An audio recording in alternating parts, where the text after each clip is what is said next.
আসসালামু আলাইকুম রহমতুল্লাহ। তো আজকে আমার হাঁসের বাচ্চার প্রথম দিন যে আমি এখানে বোর্ডিং করেছি। তো এখানে ছাদের উপরে মোটামুটি ঠান্ডাটা কমই এখানে। তারপরেও যেহেতু প্রথম দিন একটু শীত অনুভব করবে, তো তার জন্য আমি এখানে একটা বোর্ডার দিয়েছি এবং আশেপাশে আরও অনেকগুলি লাইট জ্বালিয়ে দিয়েছি 100 ওয়াটের।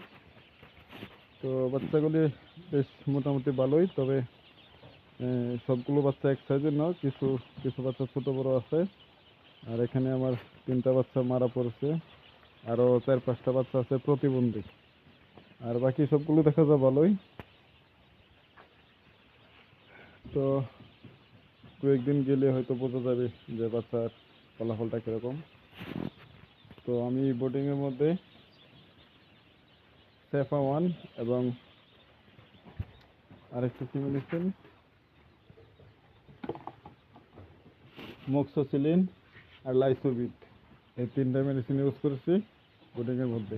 তো প্রথমে শুধু লাইসোবিট দিয়েছিলাম, তারপরে এখন রাত্রের জন্য আমি সেফা 1 মোক্সোসিলিন দিয়েছি 1 গ্রাম 2 লিটার পানিতে। আর পানির পাত্রের মধ্যে ইটের খোয়া দিয়েছি যাতে শুধু ঠোঁট দিয়ে পানি তুলতে পারে আর বাচ্চার গা ভিজবে না। কারণ হাঁস কিন্তু পানি পাইলে সাঁতার কাটতে শুরু করে, তো গা ভিজে গেলে ঠান্ডা লাগার সম্ভাবনা আছে।